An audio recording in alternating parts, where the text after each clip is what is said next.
It was one of those mornings when everything felt still. The lake was calm, the air was soft, and the sound of birds mixed gently with the rustle of trees. The sun was just beginning to rise, painting the water in shades of gold. Mr. Lewis stood near the old wooden dock, his hands wrapped around a warm cup of coffee. This was his favorite time of day, quiet, peaceful, and untouched by the noise of the world. He had owned this lake for as long as he could remember. It had been in his family for generations. His father used to bring him here when he was a child, teaching him how to fish, how to fix a broken boat, and how to sit still long enough to enjoy the calm.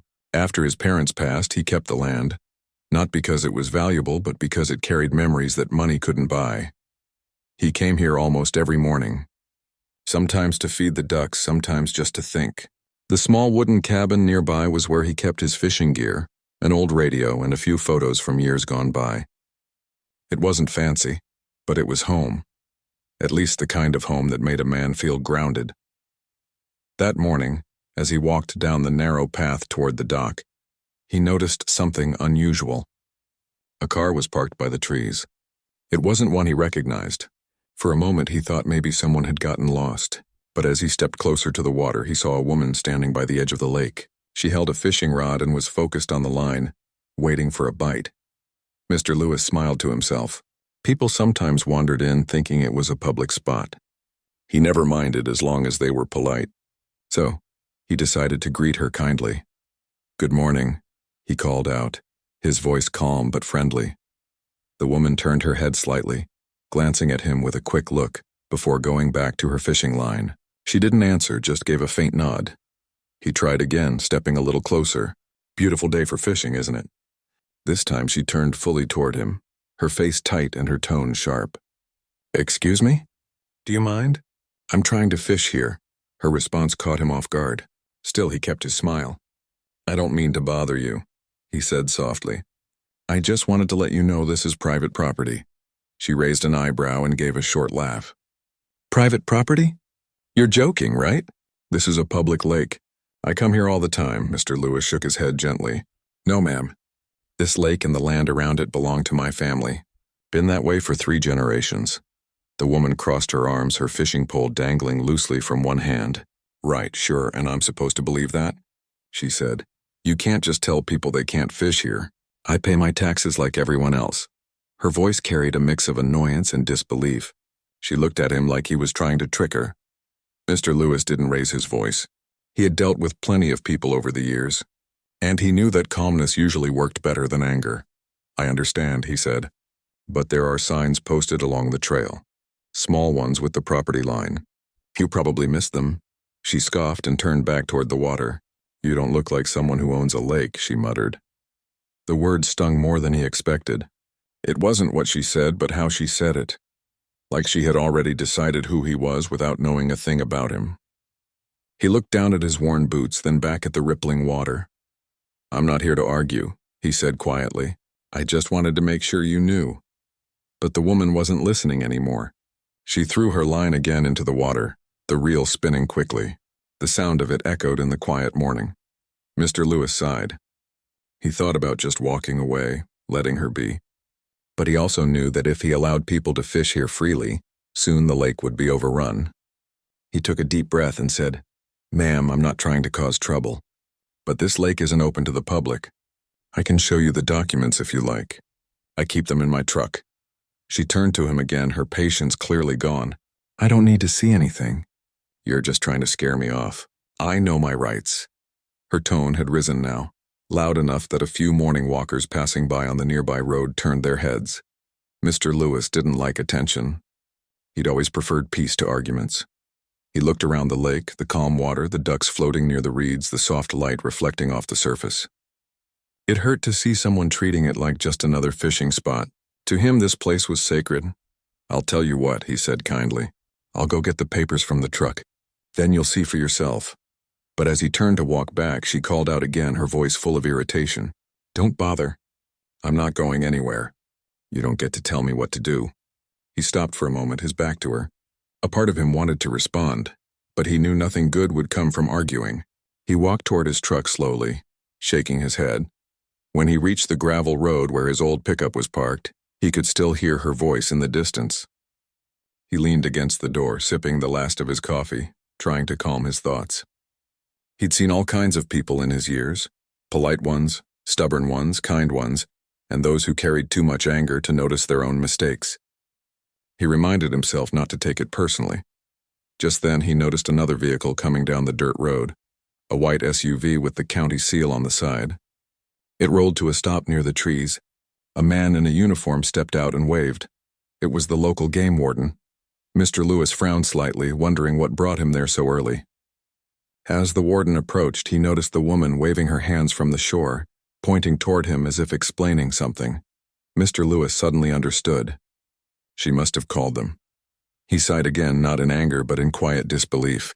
All he wanted was a peaceful morning, a cup of coffee, and a few minutes by the water. Instead, he was about to have to explain himself, on his own land.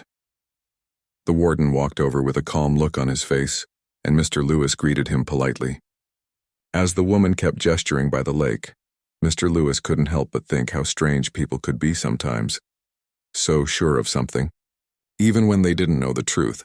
And at that moment, he didn't realize that this ordinary morning was about to turn into a story that everyone in town would soon be talking about. The sound of gravel crunching under the warden's boots echoed through the quiet morning. Mr. Lewis stood beside his old pickup, his hands resting calmly on the door. He wasn't angry, just tired of the situation. The warden, a tall man with a kind face, gave him a polite nod. "Morning, Mr. Lewis," he said, his voice steady and familiar. "How's the fishing today?" Mr. Lewis smiled faintly. "Didn't even get a chance to cast a line," he replied. "Looks like I've got company down by the water." The warden chuckled softly. "Yeah, I figured as much. Got a call saying someone was being harassed out here." Mr. Lewis sighed. "I'm guessing that someone would be the lady fishing on my lake." The warden looked down toward the shore where the woman was still standing, arms crossed tightly, her face full of frustration. "Let's go talk to her," he said. They walked together down the narrow trail, the smell of pine and wet earth filling the air. The woman spotted them and immediately started talking. Her words came fast, her hands waving as she spoke. "There he is," she said, pointing at Mr. Lewis. "That's the man I was telling you about. He came up out of nowhere, started telling me I don't belong here. I've been fishing here for weeks." "This is public land." The warden listened without interrupting. He let her finish before speaking. "Ma'am," he said gently, "this lake actually isn't public. It's private property. Belongs to Mr. Lewis here and his family. Been that way a long time." The woman blinked, confusion flickering across her face. "What? No, that can't be right," she said. "The map on my phone shows this lake as open land." "Anyone can come here." The warden nodded patiently. "Online maps can be tricky. They don't always show ownership lines clearly. But I can assure you, this here is private. I've been patrolling this area for over 10 years. Mr. Lewis keeps the signs posted along the road." Her expression shifted from confidence to disbelief. She turned to Mr. Lewis, her tone softening slightly. "You really own this place?" she asked. He nodded. "Yes, ma'am. My father bought it after the war. I've kept it up ever since." For a moment she didn't say anything. Her eyes darted toward the trees, the dock, the cabin, as if seeing them for the first time. "I didn't know," she said quietly. It looks so open. I thought anyone could fish here." Mr. Lewis nodded, his voice calm. "I understand. It's easy to make that mistake. But I did try to tell you." She looked down, embarrassed. "Well, you didn't have to come at me like that." He raised an eyebrow slightly. "Ma'am, I only said good morning." The warden couldn't help but smile. "He's right about that," he said gently. "Mr. Lewis isn't the type to pick fights. I think this might just be a misunderstanding." The woman's face flushed. She shifted her weight from one foot to the other, avoiding eye contact. "Maybe I overreacted a little," she mumbled. Mr. Lewis didn't press the issue. "It happens," he said simply.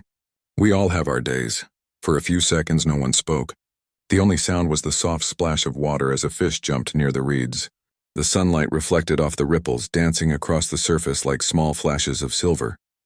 The warden broke the silence first. "Tell you what," he said kindly. "Why don't we just call it even? No harm done. Ma'am, I'll have to ask you to pack up your gear, though. Private land means you need permission." She nodded reluctantly, starting to reel in her line. "I didn't mean to cause trouble," she said, her voice quieter now. I just thought this was a public spot. Mr. Lewis gave a small smile. No trouble. But I'd appreciate it if you didn't come back without asking first. She looked at him for a moment as if trying to decide how to respond. Then she said, "You know, you don't look like the kind of man who owns a place like this." He chuckled softly. "Guess that's because I don't dress the part." The warden laughed. You'd be surprised how many people say that to him. The tension started to fade. The woman packed her things into a neat pile and glanced back one more time before heading to her car. "Sorry for the misunderstanding," she said almost under her breath. "Take care," Mr. Lewis replied. The warden watched her leave before turning to Mr. Lewis. "You handled that well. Some folks would have lost their temper." Mr. Lewis smiled faintly. "I've learned that anger doesn't fix much. She'll remember this more if I stay calm than if I yell." They stood there for a while, watching the ripples move across the lake. The air felt peaceful again, though a hint of sadness lingered. Not for what had happened, but for how quickly people could judge without knowing the full story. After the warden left, Mr. Lewis sat on the old bench near the dock. He thought about what the woman had said. "You don't look like someone who owns a place like this." It wasn't the first time he'd heard that kind of remark. To some people, ownership was about appearances, fancy clothes, shiny trucks, or expensive fishing gear. But to him, owning something wasn't about showing it off. It was about caring for it, protecting it. He looked out at the lake again, remembering his father's words from long ago. Respect the land, and it will respect you back. That thought stayed with him. A few ducks waddled by, quacking softly as they dipped into the water. He tossed them a few crumbs from his sandwich, smiling as they floated away. The world once again felt quiet. The kind of quiet that makes a man thankful for simple things. The sound of water, the warmth of sunlight, the taste of coffee cooling in his cup. But even in that peace, something inside him lingered, a small wondering about the woman who had left. She had seemed angry at first, but beneath that there was something else. Tiredness, maybe, or loneliness. He wasn't sure. He didn't know it yet, but that morning wasn't the end of their story. Sometimes life has a way of bringing people back together, especially when lessons are still waiting to be learned. And as the sun climbed higher over the lake, Mr. Lewis quietly hoped that one day she'd come back.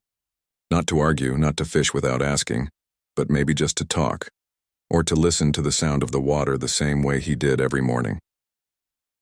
For now, though he leaned back, closed his eyes, and let the soft wind brush against his face, the world was still turning, the lake still his, and the peace, though briefly shaken, was slowly finding its way back home. The next few days passed quietly. The weather stayed bright and calm, and the lake shimmered under the afternoon sun. Mr. Lewis spent most of his mornings the same way, sitting on the dock with his coffee, listening to the sounds of nature and letting time move slowly. He thought about the woman from that morning more than he wanted to admit. Not because he was angry, but because her words had lingered in his mind. "You don't look like someone who owns a place like this." It was strange how one small sentence could echo for days. He had worked hard his whole life. The lake wasn't a sign of wealth. It was a piece of his family's history. His father had built the dock with his bare hands, one board at a time. His mother had planted the willow tree by the cabin. Every part of the land had a story, and he had kept it alive, quietly without ever needing to prove anything. But people he knew often judged by what they saw on the surface. He didn't wear fancy clothes. His truck was old. He preferred quiet mornings to crowded gatherings. Maybe that made him seem out of place to some. 3 days later, on a Friday morning, the sound of tires crunching against gravel broke the stillness again. Mr. Lewis looked up from his seat on the porch. The same car had returned, the small blue one with a dent on the side. He recognized it immediately. The woman stepped out, holding her fishing rod and a small cooler. For a moment she hesitated, standing near the path like she wasn't sure if she should continue.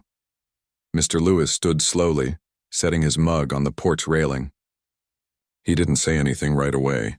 Instead, he waited until she started walking toward him. "Morning," she said quietly, stopping a few steps away. "Morning," he replied in a calm tone. "Didn't expect to see you back." She looked down at her shoes. "I wasn't planning to," she said, "but I wanted to talk. If that's all right," he nodded. "Of course." You can talk. She took a deep breath, then said, I owe you an apology. I shouldn't have spoken to you the way I did. I was wrong. Mr. Lewis didn't interrupt. He just listened. I've been under a lot of stress, she continued, her voice shaking slightly. I lost my job a few months ago. I moved here hoping for a fresh start, but it hasn't been easy. Fishing was kind of my escape. I didn't mean to take it out on you. He could see she was being sincere. There was no anger in her voice now, only honesty and a touch of shame. Thank you for saying that, he said kindly. It takes a lot to admit when we're wrong. I appreciate it. She looked up, surprised by his gentleness. You're not angry? He smiled faintly. No. I've lived long enough to know that anger doesn't fix much. We all have bad days. Maybe that was just yours. She gave a small laugh, the first one he had heard from her. Yeah, she said, you could say that. He motioned toward the dock. You can sit if you want. I was just about to head down there. They walked together, the sound of their footsteps soft on the dirt path. The air smelled like pine and water. When they reached the edge of the dock, she sat beside him, setting her fishing rod on her lap. For a while, they didn't speak.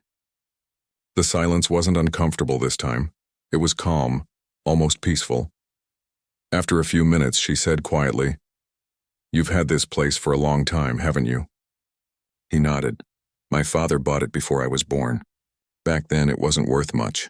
Just a patch of land with a muddy pond. He worked hard to clean it up, made it into something beautiful.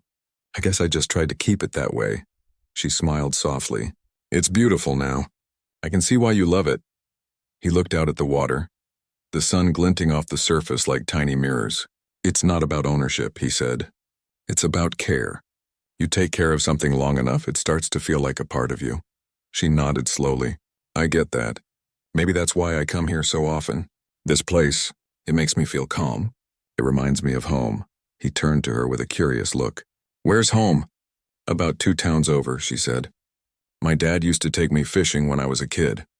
He passed away a few years ago. I think that's why I like it here. It feels familiar somehow. Mr. Lewis smiled gently. Then you understand what this lake means to me. She nodded again, this time with understanding in her eyes. I do. I really do. They sat there for another hour, barely talking, just watching the water. Every now and then a fish would jump, breaking the surface for a second before disappearing again. The rhythm of the waves against the dock was slow and steady, almost like breathing. Before she left, she turned to him and said, I know I don't have the right to fish here, but would it be okay if I came by sometimes, just to sit? I promise I'll ask first. Mr. Lewis thought for a moment, then smiled. You can come by, he said. There's plenty of peace here to share. Just knock on the cabin door next time. Her face lit up with relief. Thank you, she said sincerely. He watched as she walked back to her car, her steps lighter than when she arrived. Something about that small exchange brought him quiet happiness. It reminded him that kindness didn't cost anything, but it could change everything. Later that evening, as the sun began to set and the sky turned shades of pink and orange, he sat on the porch again. The air was cool now and the sounds of crickets had begun to fill the silence. He thought about how quickly people could go from strangers to something more, not friends yet, but understanding souls. He smiled to himself. Maybe life had its own way of teaching people lessons. Sometimes it did it gently, like the wind moving through the trees. Other times it used moments of conflict to open hearts that had been closed for too long. That night the lake looked different, not because anything had changed, but because he felt a little lighter inside. He didn't know if she would come back, but he hoped she would. There was still something about her story that felt unfinished, and as the stars appeared over the dark water, Mr. Lewis whispered to himself, The world's still full of good people. Sometimes they just forget how to show it. He leaned back, listening to the soft splash of water against the dock. The day had ended better than it began, and somewhere deep inside he knew this wasn't the end of their story. It was only the beginning of a quiet understanding between two people who had met by accident, but exactly when they both needed to. A week passed quietly after that morning on the dock. The weather had turned cooler, and the lake reflected the early colors of fall. The trees around the shore had started to change, patches of gold and red floating on the still surface. Mr. Lewis had settled back into his usual routine. He woke up before sunrise, brewed his coffee, and walked down to the dock to feed the ducks. It was peaceful again, the way he liked it. But even in that calm, something small felt different. Each morning, he found himself looking toward the narrow dirt road, half expecting to see that little blue car again. He told himself he wasn't waiting, but deep down he was curious. Maybe it was the conversation they'd shared. Maybe it was the honesty in her eyes when she apologized. It wasn't often he met someone who admitted their mistake so openly. One morning, just as the mist began to lift off the water, he noticed something sitting on the edge of the dock. It was a small envelope weighed down by a smooth stone. He picked it up, brushed off a few drops of dew, and opened it carefully. Inside was a short note written in neat handwriting. It said, "Thank you for being kind when I didn't deserve it. I've been thinking a lot about what happened that day. I was wrong. I was angry at the world and took it out on you. I'm truly sorry. I hope one day I can make it right." There was no signature, but he didn't need one. He smiled softly as he folded the paper and slipped it into his jacket pocket. For the first time in a long while, he felt a quiet warmth in his chest, not just because of the apology, but because it reminded him that people could change when given the chance. He walked back to the cabin thinking. After a moment, he sat at the small table near the window, took out a pen, and wrote a short message on a scrap of paper. Apology accepted. The door is always open. There's enough peace here for both of us. He placed the note under the same stone the next morning, hoping she'd find it. 2 days later, she did. That afternoon, the sound of tires on gravel reached his ears again. When he stepped outside, she was standing there by the path, holding his note in her hand. "I didn't think you'd actually write back," she said with a small smile. He chuckled. "Well, I figured it was only fair." She took a few steps closer. "I brought something," she said. "It's just coffee and sandwiches. Thought maybe we could share a quiet morning, if that's okay." Mr. Lewis nodded warmly. "That sounds fine to me." They walked together down to the dock. The lake was calm, the surface smooth like glass. They sat side by side, sharing coffee from her thermos and sandwiches wrapped neatly in paper. For a long time they didn't say much. It was one of those silences that didn't feel awkward, the kind that spoke more than words ever could. Eventually, she said softly, "You were right, you know. About care. About places holding memories." He looked over at her, waiting for her to continue. "My dad used to say the same thing," she went on. "He'd always tell me to take care of small things, a garden, a pet, even an old fishing rod, and because if you can care for something simple, you can care for bigger things too." She paused, her eyes fixed on the water. "I guess I forgot that for a while." Mr. Lewis smiled gently. "It's easy to forget when life gets heavy." "Yeah," she said, nodding. "It's been heavy lately, but coming here, it helps. I don't know why, but it does." He took a slow sip of coffee and said quietly, "Maybe because peace has a way of reminding us who we really are." They both smiled at that. After that day, she began visiting every now and then, never without asking first. Sometimes she came with her fishing rod. Other times she just sat on the dock and read a book or watched the ducks. Mr. Lewis didn't mind. In fact, he enjoyed the company. They talked about simple things, the weather, the lake, old memories. She told him stories about her father teaching her to tie fishing knots. He told her about his childhood summers at the lake, about how his father used to wake him up before dawn to fish before breakfast. One afternoon, they repaired one of the old wooden benches together.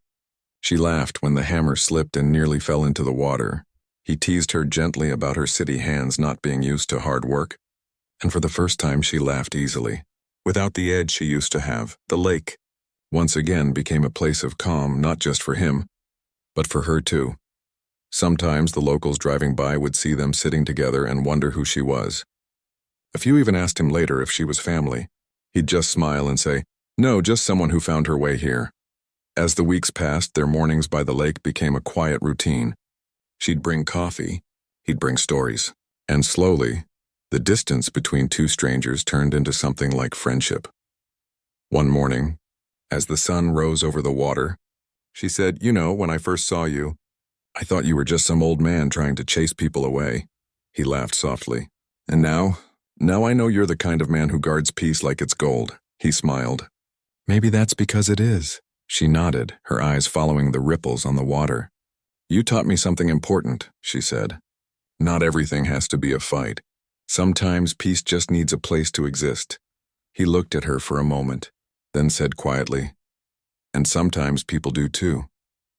They sat there until the sun was high, and she finally packed up her things to leave. Before she got into her car, she turned back and said, "I'll see you next week." He nodded. "You know where to find me." After she drove away, Mr. Lewis stood by the water listening to the faint echo of her car fading down the road. A small smile touched his face. It was strange how life worked, how something that started with anger could turn into something peaceful. Maybe that was the lake's gift. It didn't just reflect the sky above it, it reflected people too, showing them who they really were when they finally stopped fighting the current. As the wind brushed across the surface, Mr. Lewis whispered to himself, "Peace shared is peace multiplied." And for the first time in years, he didn't feel alone. Winter was slowly making its way into town. The leaves that once danced in the wind were gone, leaving the trees bare and quiet. The lake had turned a darker shade of blue, and the mornings carried a sharp chill that bit at the fingertips. Mr. Lewis still woke early every day. The dock creaked softly under his boots as he walked out with his cup of coffee. The ducks had flown south weeks ago, and the only sound left was the whisper of wind moving across the water. It was peaceful, but also a little lonely. He had grown used to seeing her blue car parked by the old birch tree, used to hearing her laugh echo faintly across the shore. She hadn't been by in almost 2 weeks now. He tried not to think much of it, but her absence settled in his heart like a small cold weight. That morning, he took a seat on the bench they had fixed together. He traced his fingers along the smooth wood and smiled faintly, remembering how she had nearly dropped the hammer into the water.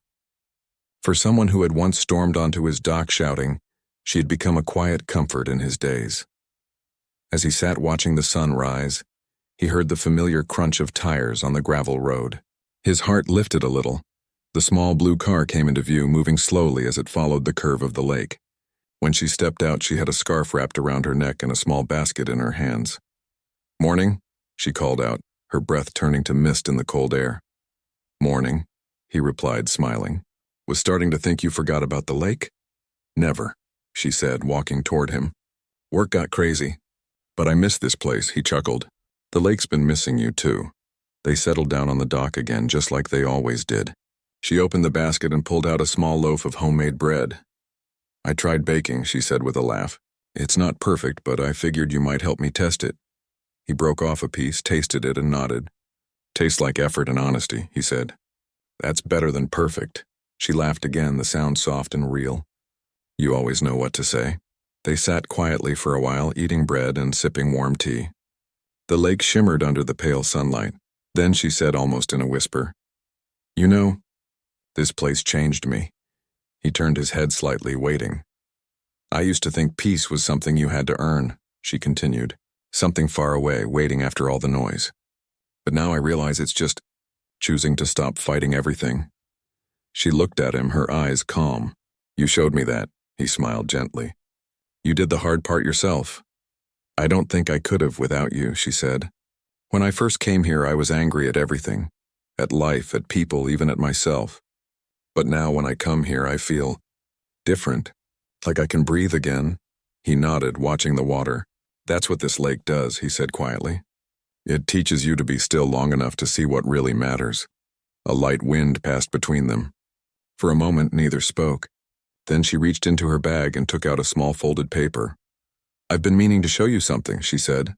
She handed him the paper. It was a printed letter from the town council. He unfolded it and read carefully.